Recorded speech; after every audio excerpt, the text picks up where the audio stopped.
धार्मिक स्थळासमोर वादग्रस्त प्रकार, रोजा सुरू असताना भावना दुखावल्याचा आरोप, रॅली की उचकावणी, दरगाहसमोरील प्रकारामुळे परिसरात तणाव. शिवजयंती रॅलीदरम्यान घणसोलीत तणाव, दरगाहसमोर आक्षेपार्ह प्रकार, रोजा सुरू असताना मुस्लिम समाजात संताप.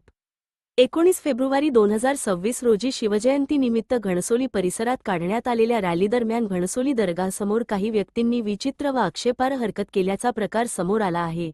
विशेष म्हणजे त्यावेळी मुस्लिम समाजाचा पवित्र रोजा, उपवास सुरू असल्याने परिसरात तणावाचे वातावरण निर्माण झाले.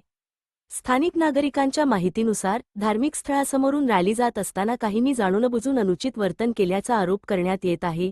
या घटनेमुळे मुस्लिम बांधवांच्या भावना दुखावल्या गेल्याची प्रतिक्रिया समाजातून व्यक्त होत आहे. घटनेनंतर परिसरात काही काळ तणाव निर्माण झाला होता, मात्र स्थानिक नागरिक व जबाबदार व्यक्तींनी संयम राखत परिस्थिती नियंत्रणात ठेवली. सामाजिक सलोखा बिघडवण्याचा प्रयत्न करणाऱ्यांवर कठोर कारवाई करण्याची मागणी आता जोर धरू लागली आहे. स्थानिक नागरिकांचे म्हणणे आहे की धार्मिक सण साजरे करताना सर्व धर्मांचा आदर राखणे आवश्यक आहे. शांतता व भाईचारा टिकवणे ही प्रशासनाची आणि समाजाची संयुक्त जबाबदारी आहे. सदर प्रकरणाची गंभीर दखल घेऊन संबंधितांवर कारवाई करावी, अशी मागणी नागरिकांकडून करण्यात येत आहे. पाहत रहा Sameer Shaikh 6P4 news. Police, press, public, power. Like करा, शेअर करा, सबस्क्राईब करा.